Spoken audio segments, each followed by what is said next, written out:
안녕하십니까? 8월 25일 화요일 오늘의 와플터치 본문은 사무엘하 23장 1절부터 7절까지입니다. 오늘 본문 다윗의 마지막 말이다 라고 되어 있는데요.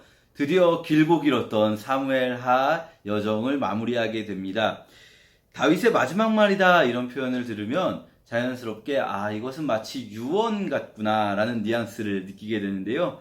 특히 5절에서 하나님이 우리 집안을 축복해 주시리라 이런 표현을 보면 더더욱 지금 다윗이 자기 후손들 혹은 자기 자녀들에게 하는 말이겠구나. 얘들아, 내가 지금까지 이렇게 살아와 보니 우리가 이렇게 살아야 하나님께서 우리 집안을 축복해 주신다. 이렇게 표현하는 것처럼 우리가 읽으면 자연스럽게 읽을 수 있을 것 같습니다. 다윗이 자기 자녀들, 후손들에게 자신을 먼저 소개할 때 이렇게 표현합니다. 이새의 아들 다윗이 말하노라. 이것은 일반적인 표현이죠. 사실 고대에는 누군가를 표현할 때 누구의 아들 누구다 이렇게 이름을 말하는데요. 그 다음이 독특합니다.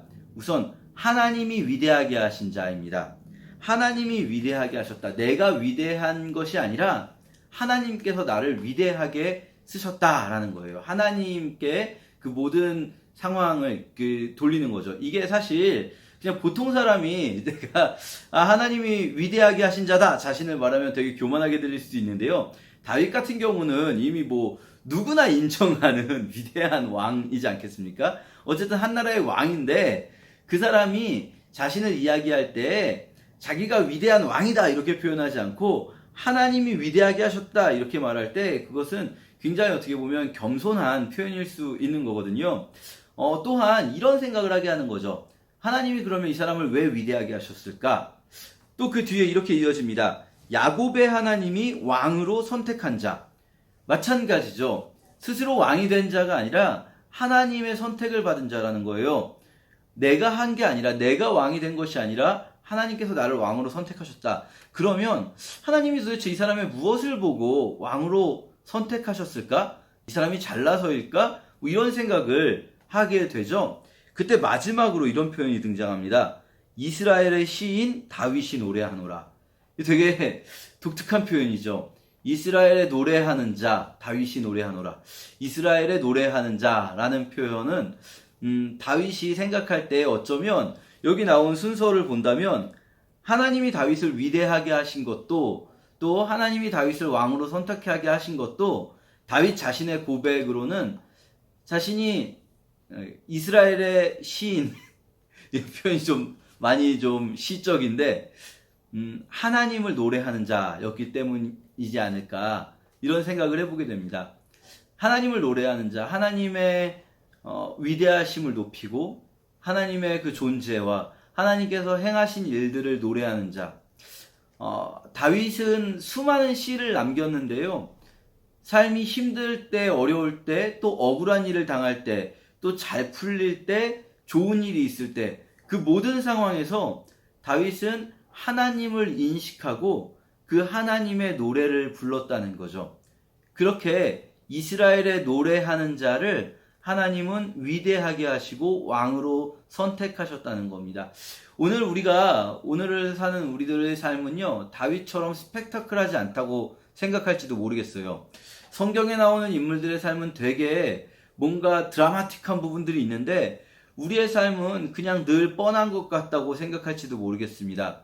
하지만요, 어떻게 보면 어떤 상황이라도 뻔한 것 같아 보이는 상황이든 아니면 뭔가 굉장히 드라마틱한 상황이든 그 모든 상황 속에서 하나님을 느끼고 하나님을 향한 노래를 부르는 자, 하나님을 향해 하나님을 인식한 말을 하는 자, 이런 사람들 하나님이 사용하시고 선택하시는 자가 아닐까 그런 생각을 좀 해보게 됩니다. 그러면서요, 다윗이 자기 자손들에게 이렇게 말합니다. 의롭게 다스리는 자, 하나님을 두려워함으로 다스리는 자, 이런 자는 하나님께서 새싹처럼 돋아나게 하실 거다, 축복하실 거다라는 거죠. 의롭게 다스리라. 다윗이 자기 자녀들에게 하는 말이라는 게 거의 확실하죠. 왕가니까요. 이제 앞으로 내 자녀들이 이 나라를 다스려야 할 때 어떻게 다스려야 합니까? 의롭게. 그리고 의롭게 다스린다는 것의 핵심에 무엇이 있겠습니까? 하나님을 경외함으로 다스리는 것.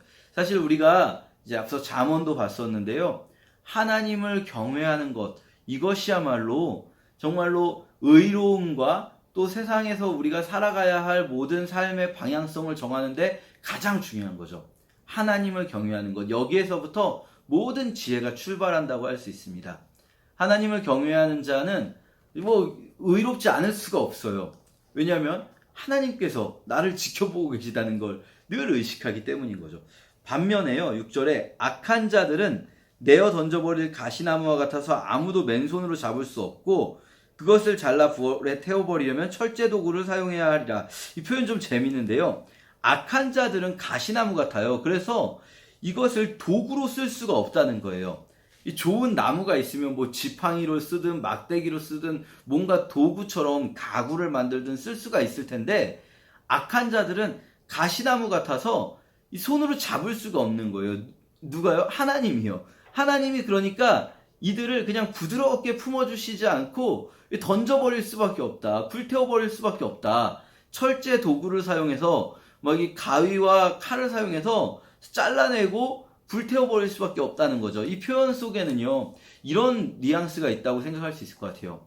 우리가 생각할 때는 이 악한 자는 악하기 때문에 하나님께 혼나고 하나님께서 미워하신다 이렇게 생각할 수도 있지만 물론 그런 부분도 성경에 있습니다. 그런데 또 한편으로는 악한 자는 하나님은 이 사람을 사랑하시지만 자기가 가시나무 같아서 하나님의 사랑을 받아들이지 않는 거예요. 자기가 가시나무 같아서 하나님이 나를 이렇게 손으로 따뜻하게 잡아주시려고 해도 못 잡게 만드는 거죠. 어쩌면 우리의 악함은 그런 역할을 하는지도 모르겠습니다. 하나님의 사랑이 선인에게건 악인에게건 비를 주시는 하나님이 또 햇볕을 주시는 하나님이 우리 모두를 사랑하시지만 내 안에 있는 악이 그 하나님의 사랑을 밀어내는 거죠. 막 안 받겠다고 생각해보면 제 안에도 그런 부분이 있는 것 같아요. 하나님께서 나를 이렇게 막 사랑해 주시고 할 때도 하나님의 사랑을 받고 하나님의 뜻대로 사는 것보다 그냥 차라리 하나님의 사랑을 안 받고 내 뜻대로 사는 게 좀 더 편하게 느껴질 순간들이 있지 않습니까, 우리에게? 그러나 그것은 결국은 망하는 길이고 불에 태워지는 길이다. 우리 기억하면서 오늘 하루도 주님의 손에 붙들리기를 기뻐하는 우리 모두가 되기를 축복합니다. 감사합니다.